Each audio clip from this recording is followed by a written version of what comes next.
திண்டுக்கல் மாவட்டம் ஆத்தூர் வட்டம் சித்தையன்கோட்டை பேரூராட்சிக்கு உட்பட்ட பகுதிகளில் இந்திய கம்யூனிஸ்ட் கட்சியின் ஆத்தூர் ஒன்றிய செயலாளர் இலக்கியராஜ், பேரூர் கழக செயலாளர் முகமது மைதீன் அவர்கள் தலைமையில் இந்திய கம்யூனிஸ்ட் கட்சியின் 100ஆண்டு விழா மற்றும் தோழர் நல்லக்கண்ணு அவர்களின் 100வது பிறந்த தின விழா சித்தையன்கோட்டை பேருந்து நிலைய திடல் மற்றும் அழகர் நாயக்கன்பட்டி பேருந்து நிலைய திடலில் அனைத்து மக்களுக்கும் இனிப்புகள் வழங்கி கொண்டாடப்பட்டது. விழாவில் முன்னதாக இந்திய கம்யூனிஸ்ட் கட்சியின் கொடி ஏற்றப்பட்டு தோழர் ராஜாமணி தலைமையில் சிறப்புரைகள் நிகழ்த்தப்பட்டது. கம்யூனிஸ்ட் கட்சி 100 ஆண்டு. இந்திய கம்யூனிஸ்ட் கட்சி 100 ஆண்டு. இந்திய கம்யூனிஸ்ட் கட்சி 100 ஆண்டு. இந்திய கம்யூனிஸ்ட் கட்சி 100 ஆண்டு. வெல்லட்டும் வெல்லட்டும் தியாகங்கள். இந்திய கம்யூனிஸ்ட் கட்சி தியாகங்கள். இந்திய கம்யூனிஸ்ட் கட்சியின் தியாகங்கள். இந்திய கம்யூனிஸ்ட் கட்சியின் தியாகங்கள். வெல்கவே வெல்கவே வெல்கவே வெல்கவே.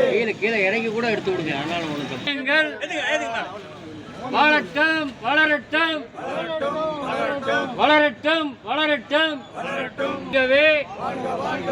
தொடங்கி 100 ஆண்டு தொடக்கம் 1925 டிசம்பர் 26ஆம் தேதி கான்பூர், உத்தரப்பிரதேச தலைநகர் கான்பூரிலே இந்திய கம்யூனிஸ்ட் கட்சி தொடங்கியது.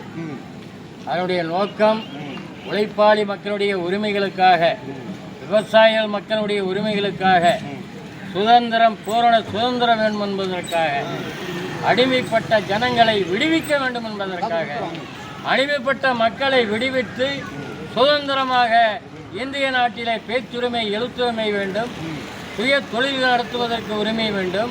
அதனால் விவசாயிகள் அடிமைப்பட்ட காலத்திலிருந்து விடுபட்டு விவசாயம் செய்ய வேண்டும்.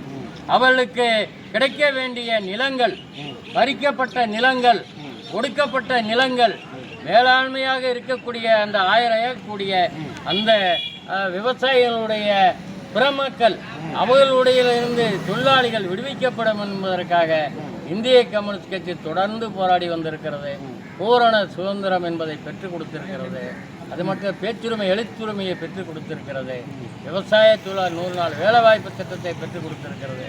இன்றைக்கு முக்கியமான கட்டம் தகவல் பெறும் உரிமை சட்டத்தை பெற்றுக் கொடுத்திருக்கிறது. அது மட்டுமல்ல, பெண்களுக்கான உரிமைகளை பெற்றுக் கொடுத்திருக்கிறது. இந்திய கம்யூனிஸ்ட் தொடர்ந்து போராடும், இந்த மண் இருக்கும் வரை போராடும். இந்திய கம்யூனிஸ்ட் கட்சி வாழ்கவே.